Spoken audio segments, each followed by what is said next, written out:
Monster Hunter Wilds was my first Monster Hunter game, and for the most part I enjoyed what it had to offer. The hunts were engaging and I got addicted to the grind. But there was also a story that I mostly enjoyed, and like all stories, it had a climax. Actually it had two, because about 80% of the story takes place in what's called low rank, and the remaining 20 takes place in high rank. In each rank, the story reaches an epic moment in which you have to fight a powerful final boss, a common element in video games. So if the game has not one but two final bosses, then why am I telling you the game has a final boss problem? Well, that's because they're both disappointing.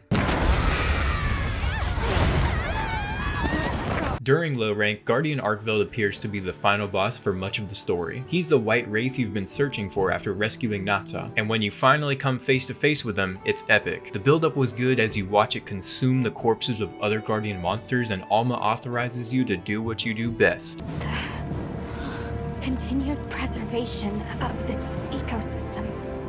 The guild authorizes you to slay the Guardian Arkveld. What follows is the game's most challenging fight yet. Guardian Arkveld pushed me to use the skills the game had taught me thus far to overcome this challenge. While it wasn't exactly as challenging as I'd hoped, I was still enjoying every second of it. This final boss experience was pretty good. But then I slayed it and discovered that it wasn't actually the final boss. No, there was another monster hiding inside of the Dragon Torch, consuming its energy. Xoxia is low rank's real final boss, and the game implies it's going to be even more powerful than Guardian Arkveld. But that's the problem. It wasn't. What exactly makes a final boss good? Is it how difficult they are to defeat? Or maybe it's the overall experience from the setting to the cinematics? How about the build up to the final boss fight and how it affects the story? Actually, it's all of those things. A good final boss should be difficult to fight. It should be a unique experience, and it should be a pivotal moment in the story that leaves a lasting impression on the player. Now hold on, Xeno, are you saying that every final boss that doesn't tick those three boxes isn't good? No, a final boss can still be good without being all three of those things at once.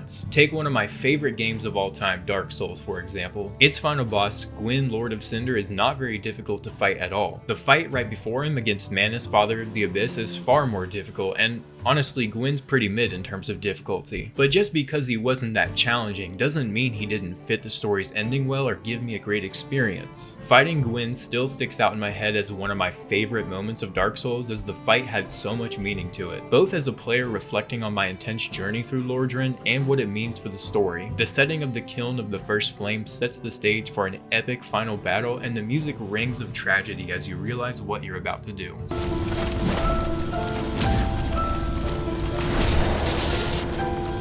So what about Xoxia? Does it tick those boxes? Let's talk about the story. After defeating Guardian Arkveld, the story focuses on the guild deciding what to do about Xoxia. You learn it's been consuming the energy of the Dragon Torch and that it's putting the entire ecosystem at risk, raising the stakes of the story. It gives the player the impression that Xoxia is a powerful monster, even more powerful than Guardian Arkveld. But unlike Gwyn, Lord of Cinder, or Aridin from The Witcher 3, or even Bowser, Xoxia hasn't been a part of the story up until this point. I didn't feel as much anticipation to fight Xoxia as I did with any of these other bosses I just mentioned, or even Guardian Arkveld. But nonetheless, I was still excited to fight a powerful monster, thinking that I was in for the most difficult fight yet. And boy was I wrong. Xoxia is not what I thought it would be. It was more difficult than the majority of monsters I'd faced thus far, but it failed to live up to my expectations, partially due to the story. I expected Xoxia to be more challenging than Guardian Arkveld, but it wasn't. Even Jin Dahad was more difficult than Xoxia.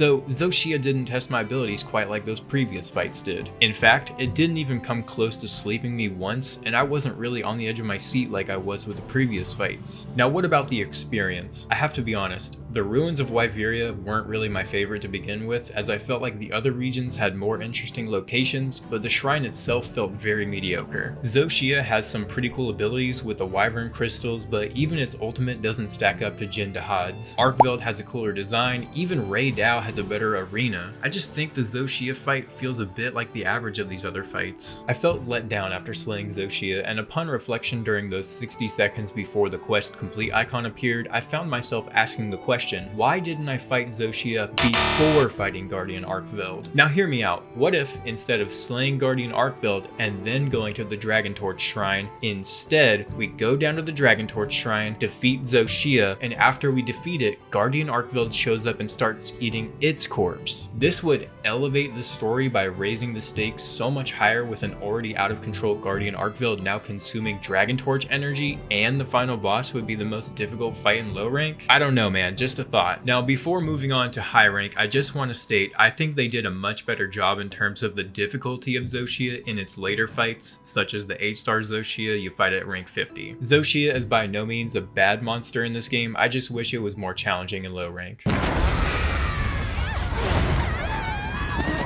Unlike low rank, high rank doesn't have much story. Instead, it's more focused on taking the training wheels off and letting the player get acquainted with the various systems introduced during this portion of the game. But the story still offers a final boss, which ends up being Arkveld, not Guardian Arkveld. This Arkveld is the origin species. The story does a decent job of explaining this to us and preparing us for the fight. I have to say too, the cutscene leading up to this fight was my favorite in the entire series, and it gives some good payoff to Natsu's character arc as he makes a good call in a tense situation. So with the story portion of the final boss fight, I'd say it's pretty decent for what it is, but that doesn't make up for the other two elements of this fight, the experience and the difficulty. Arkveld is a significant improvement to Guardian Arkveld as far as difficulty, but it's a high rank fight, whereas Guardian Arkveld's hunt took place in low rank, so of course it should be tougher. But I would say the actual experience of fighting it was not as interesting as its low rank variant. Even though I prefer the Windward Plains over the ruins of Wyveria, fighting Arkveld in the plains felt so strange to me. At one point during the fight, the time turned from night to day in what felt like an instant, and the sun came out in full, making Arkveld feel way less intimidating. I know that probably sounds silly to some of you, but consider what the plains look like when you fight Rei Dao. The sandstorm looks epic and adds a foreboding atmosphere to Rei Dao's fight, making it appear way more intimidating. But what threw me off the most during my fight with Arkveld was how many times it ran away from me. I like that Monster Hunter Wilds gives the player a break in most fights when the monster runs to a different location, but this is supposed to be the final boss of high rank, and it ran away from me way too often. This made the fight seem way less intimidating. I mean, Xochitl was an easier fight, but at least it never ran away from me. My biggest complaint though has to do with the difficulty of this fight, and that's because, like Xochitl before it, Arkveld is not the hardest fight you get introduced to in high rank. No, that honor goes to Lagiacrus. Now hear me out, I know Laggy was added after the release, and I'm glad it was, because frankly it was the only real challenge I ran into during the story mode. Laggy was the only monster during the story mode that actually managed to kill me. Arkveld, on the other hand, didn't even make me faint once, which was kind of a letdown.